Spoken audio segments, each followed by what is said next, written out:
Good morning or good day, everyone, and I hope you're having a good post Christmas, almost New Year's week. Obviously, you can see I'm in a little bit different location this morning, and I hope you enjoy it. So, we are going to get a little bit more in depth on our topic of when we're in this non diet recovery phase of our lives and how do we navigate it with other people. And so in Monday's video, we talked a whole ton about being prepared and really thinking about, hi, good morning, Mary, and really thinking about what you feel like you want to accomplish in regards to your relationship with other people when you're no longer dieting. So if anybody has some comments below of what they have recognized has worked with them in relationships with whether it's intimate others, family members, let's say medical, whomever, whatever. We'd love to hear about what situations actually kind of trip you up.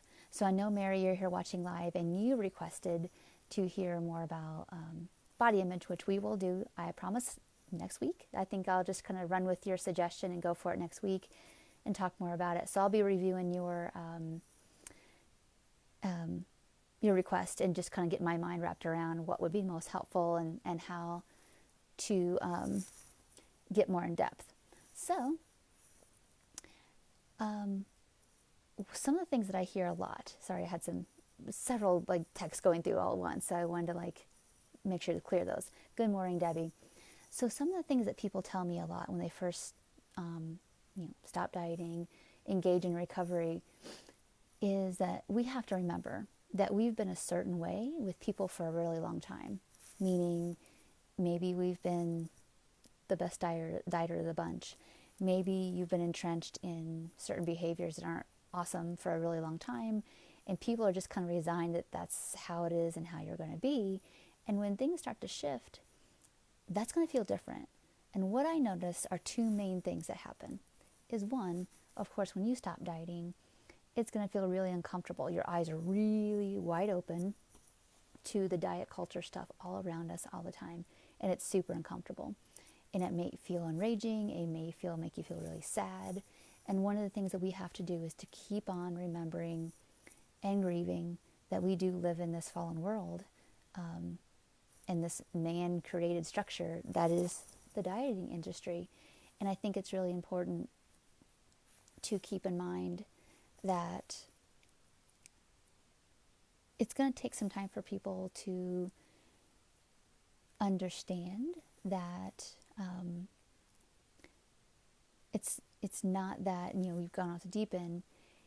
It's really just about we are wanting to live our lives in a little different kind of relief and peace, and that just doesn't mean pursuing a smaller body. That's it. So it's really important to recognize that your belief system is shift to I'm pursuing peace and hopefully joy and health through a different way than the world offers. And I know it takes some time for us to really understand we are shifting paradigms, and not everybody's there yet or has come along for that ride and may never will.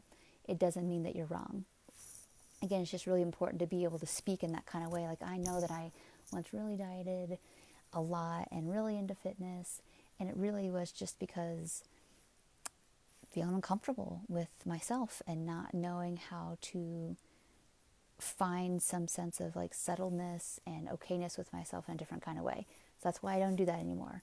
I'm not saying you're a bad person for wanting what you want.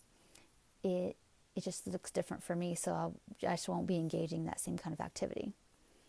So on the flip side of this, let's say that you are now in a situation where you're doing much better, but you've been a certain way for a really long time and people don't really recognize this in you anymore. People don't really recognize that. And they're feeling like, you feel like people are still watching you and really worried about you. And if, let's say, eating a meal at a restaurant, going to the bathroom means something other than just going to the bathroom, understand that people, unless you have a very, very informed, clear communication relationship, people are going to often not trust that you're doing as well as you're doing for a really long time. And it's important to say, like, no, I'm really doing okay.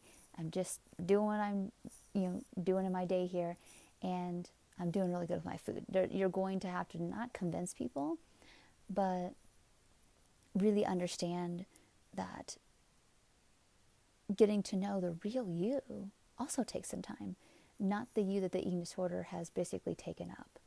And there's a lot of grace and joy in there, and but also a lot of, it's going to take some time. It's going to take some time for people to get to know the real you that's not using defensive strategies, which is restricting, binging, purging, dieting, weighing yourself, over-exercising, even having chronic conditions that never seem to shift or to find some relief. All of those things have to do with defensive strategy, which is basically trying to find safety in those things versus in life and what is relatively safe enough. So whoever's watching today, I really hope that you are taking some time to think about what it's going to mean for you in your life and relationships, in all kinds, close relationships, ancillary relationship. What is it going to look like for you when other people are still dieting or have a different mentality? So if you're not sure what that means, please go back and watch Monday's video where I talk really in depth about that. Usually nobody's prepared for that. We just kind of jump into this like, okay, I've had enough. I've hit diet bottom. I'm sick of my life being like this. And we don't really understand the cost. And I want to encourage you all that it's really important to start to think about how might this make your life different in both really good and ways that are going to take some time for you to adjust and to be able to communicate. So if you're not for sure what that looks like for you, take some time, go back and watch Monday's video, watch this video again, and then put in the comments below what you're seeing the adjustments be, and know that that's to be expected, and we can totally figure it out and get through it. So, Mary, thank you for saying this. Yes, peace, joy, and health in a different way, and a healthier way. That's what we're trying to accomplish here, and that's how you can describe what you're doing. And so, Jennifer, yes, I would love to hear about what you're thinking.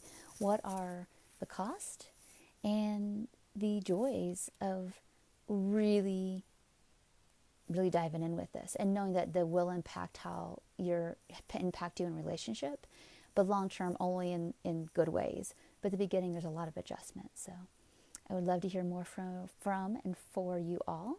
And I will see you in Friday's video. And I hope to hear more from you specifically that we can decode here a little bit. I'd be happy to. I'm taking a little bit of a breather week this week.